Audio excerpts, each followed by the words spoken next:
बात उस समय की है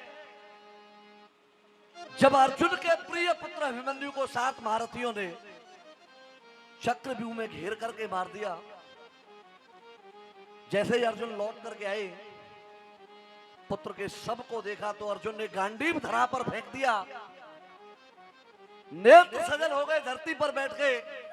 कन्हैया से कह दिया, केशव मुझे दुनिया सर्वश्रेष्ठ धनुर्धर मानती है, लेकिन ऐसा पिता जो अपने संतान के प्राणों की रक्षा न कर सका, उसको सर्वश्रेष्ठ धनुर्धर कहलाने का कोई अधिकार नहीं। क्या बात है, जय हो।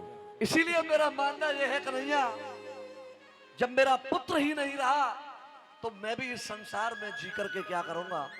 एक तरफ मेरे प्रिय अभिमन्यु की चिता जलेगी, दूसरी तरफ दूसरी चिता जला करके मैं अपने आप को अग्नि में समर्पित कर दूंगा। तो सुनिएगा, कन्हैया और अर्जुन के वार्तालाप हो रहे हैं। अर्जुन कहता है, जलू चिता के बीच में ये नई प्रतिज्ञा ठान, पुत्र मोह में आज प्रभु मैं दे दूंगा अपने प्राण। कन्हैया कहने लगे, हे अर्जुन, ऐसी हारी हारी बातों को करता है, ये रोने धोने का समय नहीं है, ये समय है प्रतिशोध का।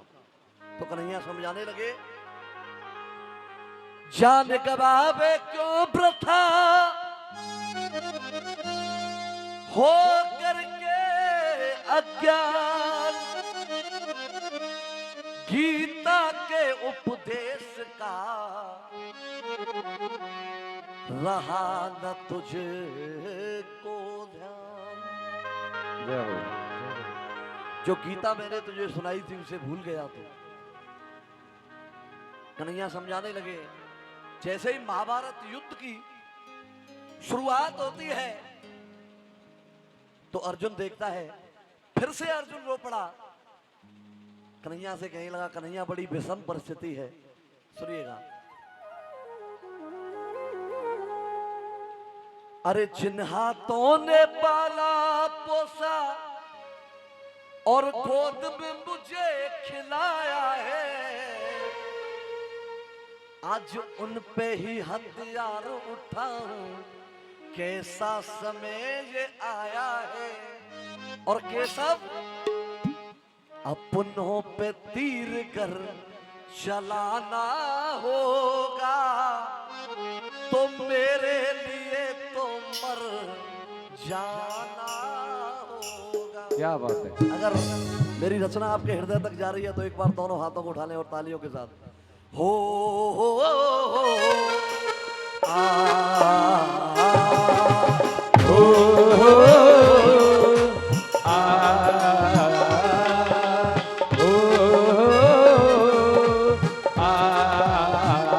सुनिएगा,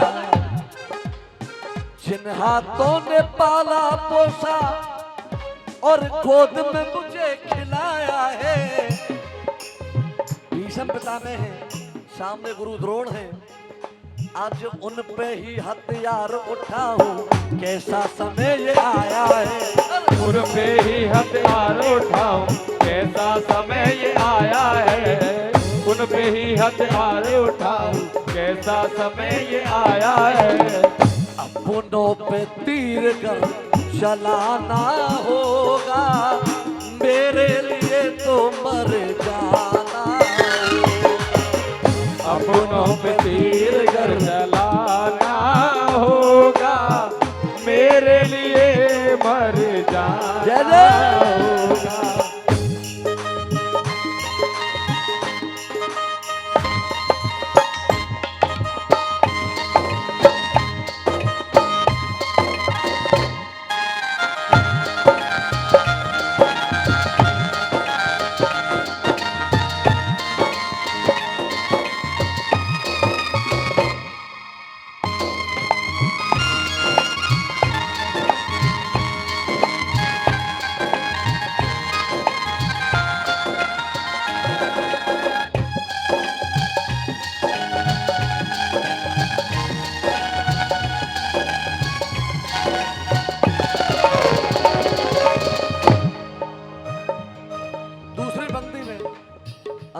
है कन्हैया,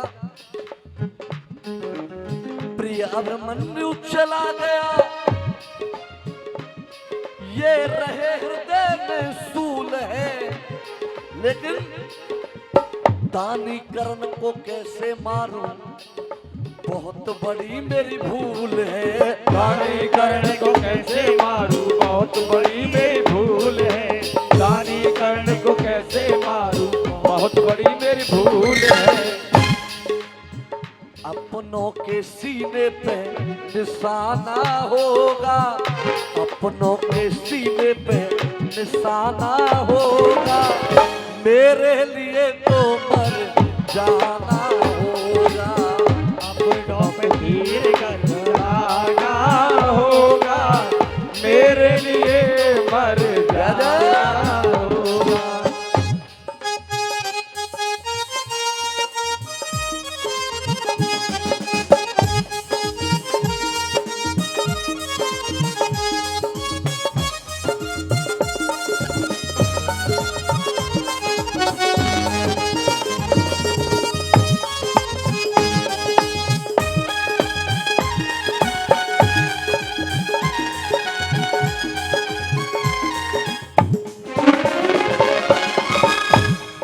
अब कन्हैया कहने लगे, भगवान श्री कृष्ण क्रोध के वेग में खड़े हो गए, कहने लगे तू जिनको अपना कहता है,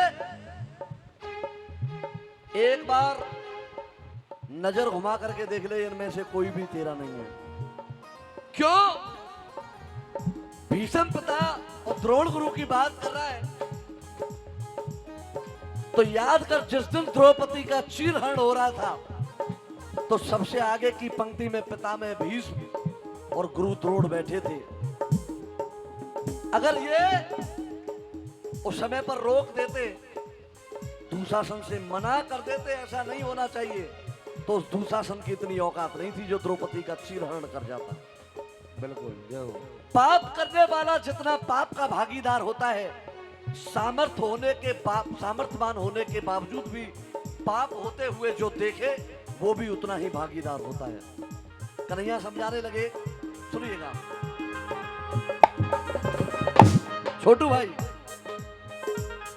अरे जिस दिन चीर खिंचा द्रौपदी का, दुख में ये गरज नहीं होता, और जिनको तू अपना बोल रहा है, अरे उस दिन यही बोल जाते, आज ये महाभारत नहीं होता। उस दिन यही बोल जाते तो ये महाभारत नहीं होता। उस दिन यही बोल जाते तो ये महाभारत नहीं होता। और अर्जुन, एक लक्ष्य को लेकर के तेरा जन्म हुआ है, केवल पाप और पुण्य का अंतर है। बदला सभी चुकाना होगा, बदला सभी चुकाना होगा, द्रौपदी को न्याय भी लाना होगा, द्रौपदी को न्याय भी लाना होगा।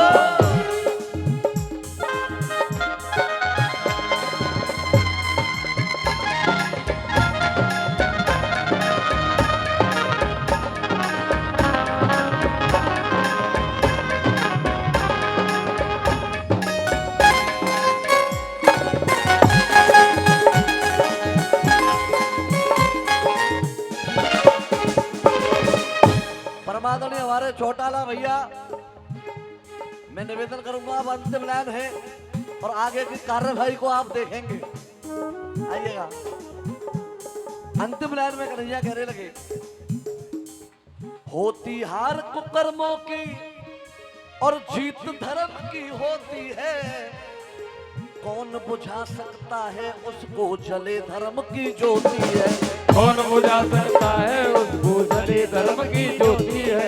कौन बुझा सकता है उसको जले धर्म की ज्योति है। तो शर्मा करण का, शर्मा किशन का, शर्मा किशन का तराना होगा। ये रचना जो की है हमारे परम आदरणीय मौसा जी किशन शर्मा जी, खिच्चो आटे वाले, बहुत अच्छे लेखक हैं। जी जी। ये मानना है कि हमारे विपक्षी हैं, वो प्रतिद्वंदी हैं मंच पर, लेकिन हैं हमारे मौसा। उनके लिए आप लोगों की जोरदार तालियां होनी तालियां चाहिए, हो जाएगी महाराज, बहुत क्योंकि बढ़िया। मैंने तालियां नहीं बजवाई तो यूट्यूब पर लाइव चल रहा है, सुबह मुझे बहुत करे आएंगे। तो शर्मा किसन का तराना होगा, मेरे लिए मर जाना होगा। राम आइए, जितने भी महान भाव यहाँ विराजमान हैं, मेरी बात आपको अच्छी लगी हो उन्हें अपने पास रखेंगे, और कोई भी त्रुटि हुई हो, कोई भी भूल हुई हो, क्षमा का प्रार्थी हूँ, आपका बेटा हूँ, आपका भाई हूँ, आप लोग क्षमा का दान देंगे। एक बार दोनों हाथों को उठाकर कहिए, बोलिए बांके बिहारी लाल की जय। बोलिए, राधे रानी सरकार की जय। बोलिए, सच्चे दरबार की जय। बहुत बहुत धन्यवाद। मुझ जैसे आपके लिए भी बहुत बहुत धन्यवाद अखिलेश भैया, जय हो गुरु। बहुत बहुत बढ़िया चीज सुनाए आप। ठीक।